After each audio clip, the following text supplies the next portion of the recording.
সেটা মৃত্যুর হুমকি হতে পারে, সেটা তারপরেও প্রশ্ন থেকে যায়। কারণ আপনার জীবনে অনেকজন থ্রেট করে আপনাকে। এক টুকরো সত্য আর পুরো পৃথিবীর মিথ্যা, দুই পাল্লাই থাকলে সত্যর ওজন অনেক বেশি। যেটা পৃথিবীতে আল্লাহ পাঠাইছে, নির্দিষ্ট সময় নির্ধারণ করে পাঠাই দিয়েছে, এক মুহূর্ত এক সেকেন্ড বেশি বাঁচার আপনার কোনো জায়গা নেই। কারণ আমি চুরি করে এসে গোসল করছি এই ফজরের একটু আগে, অন্য কেউ হয়তো বা চুরি করে এসে সে ফ্রেশ হচ্ছে না। আর জাজমেন্ট করার আগে অবশ্যই টোটাল বিষয় জানবেন। স্টুডেন্টদের সাথে গল্প করছি, তাদেরকে কিছু বিষয় অবগত করছি যে পৃথিবীতে ন্যায়কে ন্যায়, অন্যায়কে অন্যায় সবসময় বলতে হবে।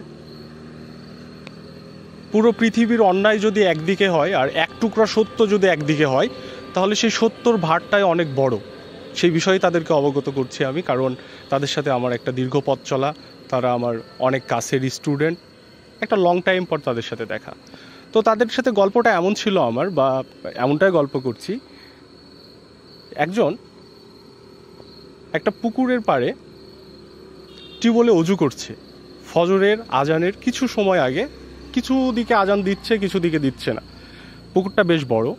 পুকুরের অপর প্রান্তে আরেকটা ব্যক্তি গোসল করছে, যেটা শব্দ যে ব্যক্তি অজু করছে সেও ক্লিয়ার শুনতে পাচ্ছে, এবং সে আঁচ করতে পারছে যে ওই পাশে কেউ গোসল করছে। যে ব্যক্তি অজু করছে সে ভাবছে যে ওই পাশে কেউ ফরজ গোসল করছে, নামাজের জন্য, অজুর জন্য প্রস্তুতি নিচ্ছে।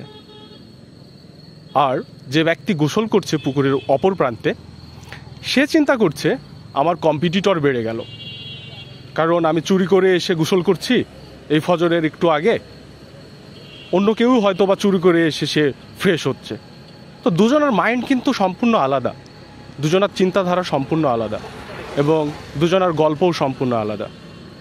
তো সব মিলিয়ে এই গল্পটা শোনানোর পরে তাদের সাথে যেহেতু আমার অনেক আন্তরিক সম্পর্ক একটা দীর্ঘ সময়ের, তাদেরকে এটাও বললাম যে কখনো কোনো বিষয়ে এক পক্ষ থেকে কোনো কিছু শুনে রুট হওয়া যাবে না।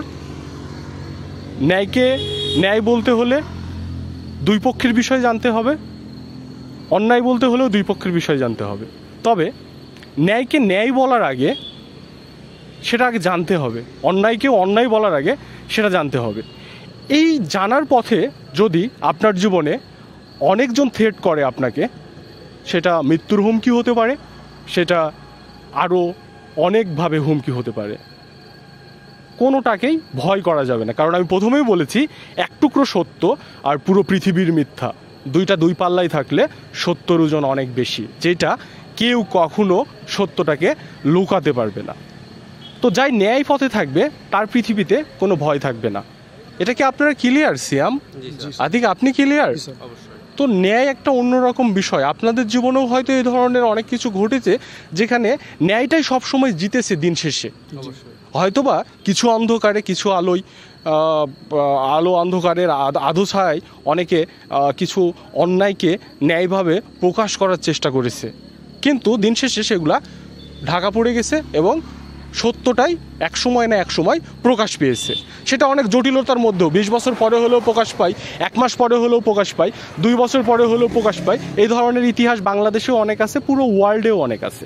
তো তাদের সাথে যেহেতু আমার অনেক ভালো সম্পর্ক, এই বিষয়গুলো তাদেরকে জানাচ্ছিলাম যে মানুষকে করে কোনো ভয় করে লাভ নেই। পৃথিবীতে আল্লাহ পাঠাইছে, নির্দিষ্ট সময় নির্ধারণ করে পাঠাই দিয়েছে, এক মুহূর্ত এক সেকেন্ড বেশি বাঁচার আপনার কোনো জায়গা নেই। হ্যাঁ, আপনি দোয়ার মাধ্যমে আল্লাহ আপনাকে হায়াত বাড়াতে পারে, কিন্তু সেটাও একটা লিমিট আছে যে আপনি মরবেনই। তো আপনার মৃত্যু, আপনার রিজিক, আপনার জীবনের চলাচল সব কিছুই আল্লাহর থেকে নির্ধারিত, আগে থেকে নির্ধারিতটা এভাবে যে আল্লাহ জানে যে আপনি কি করবেন, এর জন্য আল্লাহ আগেই লিখে রাখছে, বা আপনার সাথে কি ঘটতে যাবে এটাও আল্লাহ জানে, এর জন্য আল্লাহ আগে এগুলো লিখে রাখছে আপনাদের বা আমাদের সবার নামে, বা আমাদের ভবিষ্যৎ প্রজন্মের নামে। তো কোনো কিছু নিয়ে কখনোই ভয় করবেন না। আর জাজমেন্ট করার আগে অবশ্যই টোটাল বিষয় জানবেন। আংশিক জেনে কখনো কোনো বিষয়ে জাজমেন্ট করা যাবে না, সেটা ছোট বিষয় হোক, বড় বিষয় হোক, সেন্সিটিভ বিষয় হোক অথবা সেন্সিটিভ বিষয় না হোক। ঠিক ঠিক আছে?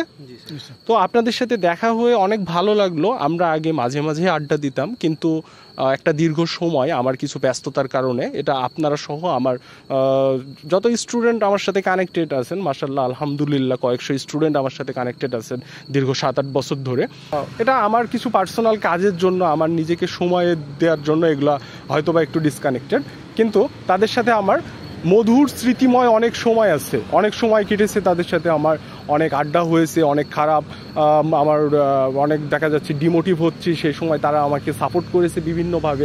শুধু যে টাকা দিয়ে মানুষকে সাপোর্ট করা যায় এটা না, পাশে বসে এক কাপ চা খেয়ে 2টা পজিটিভ কথা বললে সেটাও কিন্তু সাপোর্টের মধ্যে পড়ে। তো সবাইকে অসংখ্য ধন্যবাদ, দর্শককে এবং সেই ধরনের মাইন্ডের মানুষদেরকে যারা অন্যায়কে ন্যায় বলে চালাই দিতে চায়, এবং তাদেরকে অবশ্যই আমি অবগত করার চেষ্টা করছি যে কখনোই আপনারাও বা আমার দর্শকরাও কোনো বিষয় সম্পূর্ণ না জেনে জাজমেন্টের জায়গাতে নিজেকে নিয়ে বসাবেন না। নিজেকে জাজমেন্টের জায়গাতে তখনই বসাবেন যখন আপনি সব কিছু জানেন, জানার পরে আপনি সেটা ন্যায় কি অন্যায় বা ভুল কি সঠিক সেটা বললে সেটা তারপরেও প্রশ্ন থেকে যায়, কারণ আপনার মতামতে সেটা ন্যায় অন্যায় হলো, কিন্তু আসলে সেটা ন্যায় অন্যায় কিনা সেটা জানার জন্য কিন্তু আবার আরও কিছু বিজ্ঞ লোকের সাথে বসা দরকার, যারা সমাধান করে, যারা যে কোনো বিষয় নিয়ে ডিপলি সবার সাথে কথা বলতে পারে বা জানে সেই বিষয়গুলো, তাদেরকে অবগত করা উচিত এবং তাদের সবারই মতামত নেওয়া উচিত। সবাইকে অসংখ্য ধন্যবাদ, বিশেষ করে সিয়াম, আতিককে, এখানে হঠাৎ তাদের সাথে আমার এইভাবে একটা আড্ডা হয়ে গেল, দেখা হয়ে গেল, অনেক ভালো লাগলো, চা খাওয়া হলো। সবাই ভালো থাকবেন, আল্লাহ হাফেজ।